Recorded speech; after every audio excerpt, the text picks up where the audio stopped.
The definition of warrior leadership is, I have found my purpose in the world. I have learned how to bring my purpose to others. I am living my purpose, leaving nothing on the table, nothing untried, living my someday goals as now. Welcome to the Warriors at Work podcast, hosted by Jennifer Balcom, president of E9 Corporate Coaching, where we help you become a warrior at work so that you get to fully live.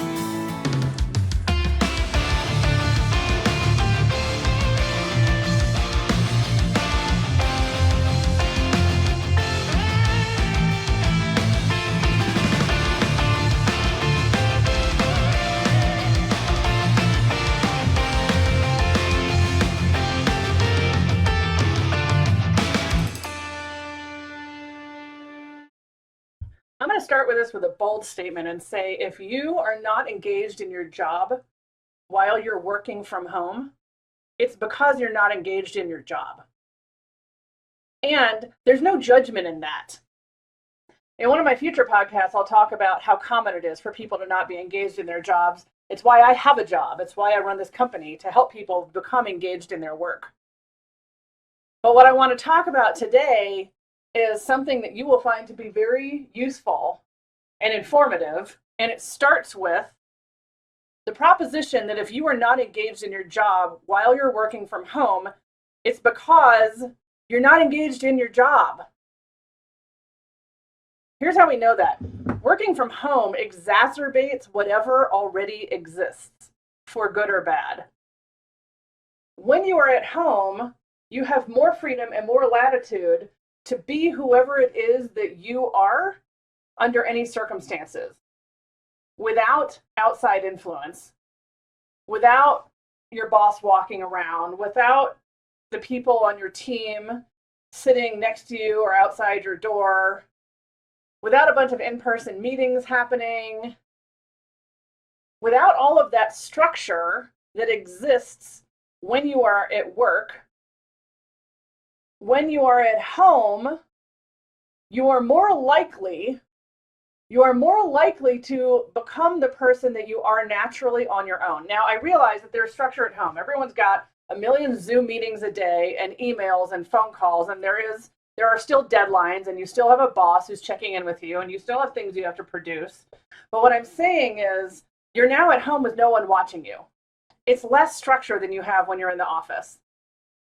And so whoever it is that you naturally are when no one's watching you is going to come out.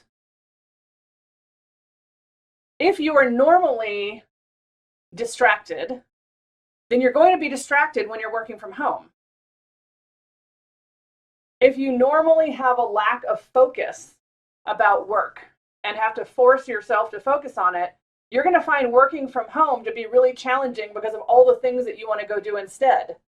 Like making coffee, or letting the dogs out, or talking to your kids, or whatever it is that comes up, helping to unpack groceries when Instacart delivers them. Whatever it is that comes up in and around your house, there are a million things that we can find to be distracted by. And when there's no one watching you, you will be tempted to be the person that you naturally are at work. If you are a manager and you normally feel disconnected from your team, you're going to feel more disconnected working from home. If you're not a manager and you usually are kind of disconnected from your coworkers, you're going to be more disconnected working from home. And here's why. There's a reason that you're disconnected from your coworkers. Now, I've said this on prior episodes of this podcast, and I'm going to say it again. This is a no judgment zone. Because that's how we really learn about ourselves, is when for a minute we just take all the judgment and put it in a big ball in front of us and then set it off to the side and just look at what's going on. If your natural state, if your preference, if your tendency when you are at work is to be disconnected from your coworkers, there's a reason for that. It's your comfort zone. If it wasn't your comfort zone, you'd do something different. There's a reason that you're comfortable being disconnected from your coworkers. And so when you're working at home, you're going to go even farther in that direction. If it is usually your tendency to be connected to all your coworkers when you're at work, then once you're working at home and you start to feel that disconnection, you're going to prioritize being connected to your coworkers. So whereas someone who is often disconnected from their coworkers may prioritize hitting deadlines and getting the project done even more when they're at home and thus become even more disconnected from their coworkers. Someone who's the opposite, someone who's usually very connected from their coworkers, once you're at home, you're going to think, oh my God, I feel so disconnected from my coworkers, because you're used to being connected to them. And you're going to spend a lot of time on the phone or email or Zoom being connected instead of focusing on deadlines. And there's no right or wrong about either of those. It just is what it is. If you are usually focused when you're working alone, for me, in the jobs that I've had, as an example, when I was managing teams, if I really had something I needed to get done and I needed a big chunk of time to concentrate, I would work from home, because I focus really well at home. And I don't have to deal with commuting, and I don't have to deal with people walking by and in and out of my office. So when I had something I really needed to get done, when I really needed to focus, I would work at home. If you are naturally focused at work, you will be even more focused at home, because that's your natural state. If you are introverted at work, if you prefer that nobody at work will even notice that you're there, much less speak to you, you will be even more like that when you're at home. You will be at home, happy as pie, in your office, by yourself, hoping that no one calls you and that you don't have to call anyone else for any reason. If you are normally extroverted at work, walking around, talking to people, being social, setting up lunches, you will go nuts at home and wish that you had lots of people around you, and therefore you'll start prioritizing that. And you'll start making structures to be in touch with people. You'll start setting meetings to check in, and you might not do this consciously, by the way. I have seen this before with people who reported to me when they were working remotely. They would set up meetings with me, and halfway through the meeting, it would occur to me, we didn't really need to be having that meeting. And after they did that a few times, I realized what they needed was just some connection, because they're extroverted. So if you are extroverted, you may be setting up lots of meetings or Zoom chats, and they may or may not be necessary, but you are trying to get that part of you fed that's not getting fed from working at home. If you are naturally a workaholic and you have a hard time leaving at the office at the end of the day, boy, are you going to have a hard time leaving your office when it's in your house. When your kids or your significant other are saying, when are you going to be done? And you're never really going to feel done, because you walk outside the door to your office and you can still feel your office behind you. And there were 3 more things that you were hoping to get done before you finished working. If you are the type to prioritize process over people, you will do that more while working from home. You will focus more on getting things done than on being in touch with people. And everyone will wonder what you're doing. And then all of a sudden, you'll turn in 5 things that you needed to have done. When I first became an entrepreneur, I went through 2 major phases of learning. It wasn't just learning how to work from home. It was working from home and also working more on my own than I was used to. And I don't mean unsupervised. I mean, when you start a company in the very beginning, you are literally on your own. So not only am I alone in my home office, but I'm also alone in my creation, in my deadlines, in my productivity, in my strategy. My first phase of all of this was accidental underworking, caused by an extroverted breakdown. Meaning, I don't remember how long it had been. I don't remember if it had been 3 months or 6 months or 8 months, but at some point, I started to go a little bit nuts with all of that. And so I started spending a lot of time in coffee shops. Ironically, I never went to my office, and I'll tell you about that in a minute. That was an interesting lesson. I had an actual office space that I was never there. I went to coffee shops. I set up lunches with friends or with other entrepreneurs. I set up in-person meetings with my attorney that could have been done on the phone. I would run some errands in the middle of the day to get out of my home office or my office on the rare occasion I was actually there. And I noticed after a while that it was really impacting my productivity. So I started tracking on a calendar how many hours a day am I actually working versus having these meetings that don't necessarily have to be had during working hours. And I realized that in an effort to feed my extroverted side, I was causing a lack of productivity because I was overscheduling my work hours. So then I stopped doing that, and it worked. And I went straight from accidental underworking right to overworking because my natural state is to be focused. And so once I got the other stuff out of the way, I was working regularly 12, 14, 16-hour days, especially in the summer where it stays light longer into the evening. I was working weekends. I wasn't particularly burned out because I loved what I was doing.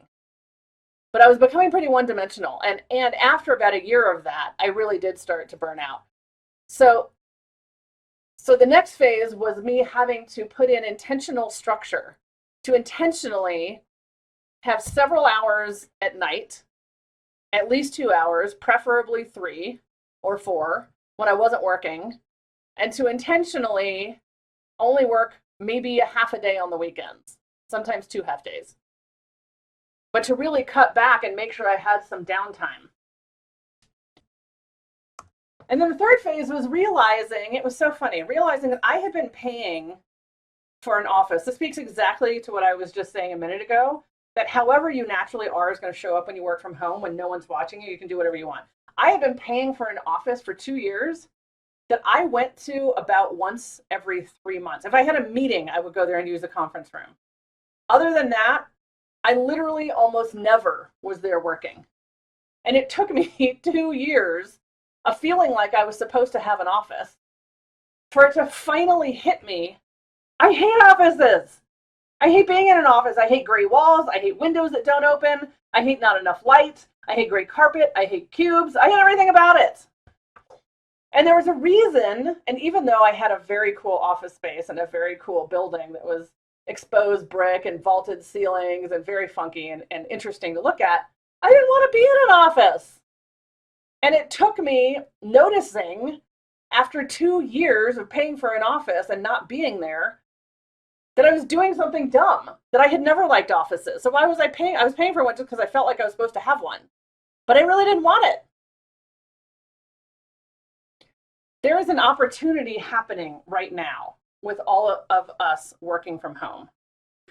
It's a really good opportunity. The opportunity is to notice who you are being. First of all, who is it that you are when no one is watching? Are you less connected? Are you more connected? Do you work less? Do you work more? Are you less focused? Are you more focused? Who are you when you are able to work as you naturally do? And the second opportunity is to figure out, who do you need to be to accomplish what you want to accomplish for you? And I don't necessarily mean, there are 2 ways to address this question. One is, who do you need to be in order to accomplish what your boss wants you to accomplish? Who do you need to be in order to accomplish what your company wants you to accomplish? And that is a valid question to ask. And I'm also asking, who do you need to be to accomplish what you want to accomplish? With your job, with your house, with your family, all of which are now combined in the current work environment. What is it that you want? Is it working for you? And if it's not working for you right now, why? What isn't working? Do you feel, are people confused because they're not getting enough direction, enough communication from you? Are you not hitting deadlines as much as you could? Do you need to be producing more? Are you not liking what you're doing? Are you disengaged? This goes back to the very first thing I started with. If you're not engaged in your job while you're working from home, it's because you're not engaged in your job. What is it that you want? What do you want from your job right now that you don't have? What do you want to create? Is it performance? Is it about people? What is the problem that's happening for you right now? Or is it about trying to manage all of that with your family around? What is it that you need right now? And who do you need to be to accomplish what you want to accomplish? So if we go back and look at all those things I was mentioning, being distracted or having lack of focus or being disconnected from your team or disconnected from your coworkers, or being connected to your coworkers, maybe overly connected to your coworkers, being really focused when you're working alone, being really introverted or being really extroverted, being kind of a workaholic when you're working from home, prioritizing people over process or prioritizing process over people, whatever it is that's there, notice who it is that you're being, because it will come out right now. That's why this is such a great opportunity. Right now, what you are able to see is what most people see of you most of the time that you probably can't see. So let me say that again. Right now, what you are able to see in yourself is what other people usually see in you that you can't see. Because right now, whatever that is being exaggerated. So right now, you can see it more than usual. And you can identify that's who you usually are at work. So if you have a lack of focus at home, to some degree, you're usually lacking focus at work. If you're overly focused at home and working too much or prioritizing process over people, then to some degree, that's who you usually are at work. And there's no problem with it. Remember, this is a judgment-free zone so that we can look at all of this. But just know that right now, you can get to see what that is. It will become more obvious to you right now than it usually is because you're doing it more. So who is it that you need to be in order to accomplish right now what you want to accomplish with your work? And right now, because work spills over into home and family, they may be blended. What's important about this is that taking responsibility for your own experience of working from home is the key. Do not blame this on your boss. Do not blame this on your company. Do not blame this on your team, and do not blame this on your family. Figure out what it is that you need that's not working right now. Figure out who you need to be, how you need to adjust your style. And it's your natural style, it's your typical style, which you will see more right now because it will come up more while you're working from home. Who do you need to be in order to accomplish what you want to accomplish? How can you take responsibility for your own experience of working from home? How can you stand up? How can you speak loud about this? And I don't mean yell when I say speak loud. I mean, say what you need. Don't be a jerk. Say whatever it is that you need to the people who you need to say it to. Define your own environment right now. And this is so important because most people are not engaged in their jobs and they're waiting for their company or their boss to fix it. So right now is a great opportunity. We'll talk more about that in future podcasts. Right now is a great opportunity for you to figure out how to get what it is that you need and to start practicing doing that. To decide what matters to you, which may include your significant other or your kids. It may not just be about your job. Sit down with a piece of paper and write out, how do you need to have your job work and your significant other work and your kids work? What do you need? Who do you need to be to accomplish what you need to accomplish? What do you need to say? What do you need to do? What kind of structure do you need to put in place? When do you need downtime? When do you need focus time? When do you need a door closed? When do you need phone calls? When do you need meetings? Whatever it is that you need, figure out what that is.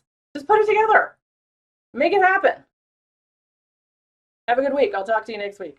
If you are ready to become a warrior at work so that you get to fully live, I'm inviting you to join our Warriors at Work program, where you'll identify your warrior self, find your warrior purpose, develop your warrior squad, squad and start living as a warrior leader using the E9 corporate coaching model that I developed after years of coaching and managing people. It's risk-free. If you fully engage and do the work and don't feel like it's working for you, I'll give you your money back.